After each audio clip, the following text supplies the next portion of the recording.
हजरत जुनैरा रजी अल्लाहु अन्हा की मोहब्बत इलाही में बेताबी यह वाक़िया है एक हिम्मती और इबादत भरी औरत की। सैयदा जुनैरा रजी अल्लाहु अन्हा ने अल्लाह की राह में हर तकलीफ सहते हुए अपने अकीदे और मोहब्बत को कायम रखा। उनका वाक़िया हमें यह सिखाता है कि सच्ची इबादत में ही असली ताकत है। सैयदा जुनैरा रजी अल्लाहु अन्हा अबू जहल की खादिमा थी। एक दिन उन्होंने कलमा पढ़ लिया।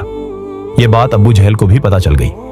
अबू जहल उनके पास आया और पूछा, क्या तुमने कलमा पढ़ लिया? जुनैरा ने जवाब दिया, हाँ। अब बड़ी उम्र की थी और इतनी मशक्कतें नहीं उठा सकती थी, मगर अब्बू जहल ने अपने दोस्तों को बुलाया और उनके सामने उन्हें मारना शुरू कर दिया। फिर भी वह सब बर्दाश्त करती रही, क्योंकि वह अल्लाह के नाम पर इससे बड़ी तकलीफ सहने को तैयार थी।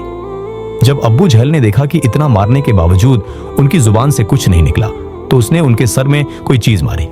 इससे उनकी बीनाई चली गई और इस तरह वह नाबीना हो गई। इसके बाद उन्होंने मजाक करना शुरू कर दिया। कहा, देखा, हमारे बुतों की पूजा छोड़ चुकी थी, लिहाजा हमारे माबूदों ने तुम्हें अंधा कर दिया।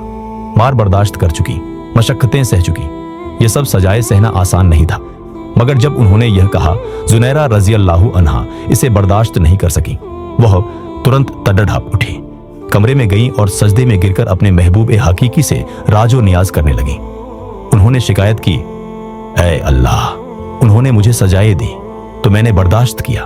वह मेरी हड्डियां तोड़ देते, मेरे जिस्म को छलनी कर देते, तो मैं यह सब बर्दाश्त कर लेती, मगर तेरी शान में गुस्ताखी की कोई बात बर्दाश्त नहीं कर सकती। वह कहते हैं कि हमारे माबूदों ने तुम्हारी बिनाई छीन ली। ऐ अल्लाह, जब मैं कुछ नहीं थी, तूने मुझे बनाया और बिनाई अता की। अब तूने ही बिनाई वापस ली है। ऐ अल्लाह, तू मुझे दोबारा बिनाई अता फरमा, ताकि उन पर तेरी अजमत खुल जाए। अभी दुआ वाले हाथ चेहरे पर नहीं फिरे थे कि अल्लाह रब्बुल इज्जत ने उनकी बिनाई वापस लौटा दी। सुभान अल्लाह।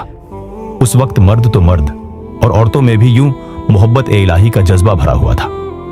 हजरत जुनैरा रजी अल्लाहु अन्हा का यह वाक़िया हमें याद दिलाता है कि अल्लाह की राह में सच्चा ईमान, लगन और सब्र इंसान को बेपनाह ताकत और हिम्मत देता है।